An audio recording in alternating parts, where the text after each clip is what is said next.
All right, back at the sock machine. Now I can't exactly load these rings onto these needles while they're up when the carriage is over there. So what I've done is I've cranked halfway around my ring, and now I'm going to load this bonnet onto here. Now my machine is old, she is cranky, she is not in the best of conditions. So what I'm going to do is I'm going to go around and I'm going to, on this ring here, I'm just going to give it a little gentle tug so that the latch is above the metal ring. And what this does is it prevents any of the hooks catching on these metal rings when I crank around. They're supposed to do that automatically, but again, my machine's old and cranky. When I crank on her, I am going to make sure to hold on to this cast on bonnet and pull on it down so that there is some tension going into this so that it actually catches. And you see right here, dropped a whole bunch of stitches. This needle right here also did not catch this stitch, so I'm just going to manually pull it on there.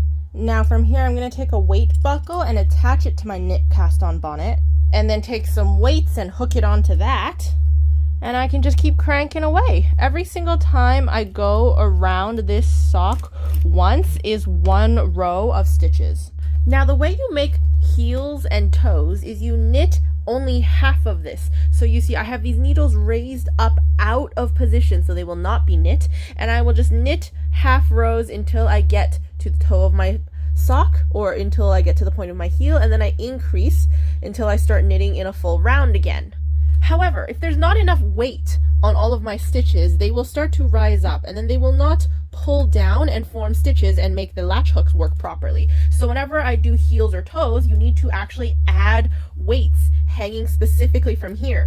In order to do that, you can use something called a heel fork, which I don't have, an actual fork, which I don't also have, or I made this little wire thingy so that it can hook onto these stitches and I can hook another weights onto it. So I'm gonna go up from underneath now and try to get these hooked into place. All right, I think I got those two hooks where I want them. I may have to readjust them later as my heel grows. And now they are pulling down on all these stitches, so when I turn around to do my other rows of my heel, it will still pull the stitches down and make them work properly. I'm gonna go back the other way. Damn it.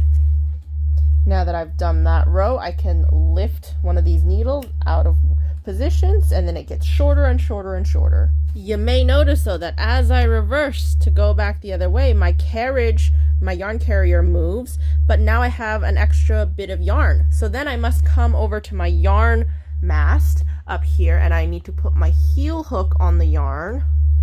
And what it does is as I turn this the other way, this heel spring, it's a heel spring, will lift up and take care of any slack yarn.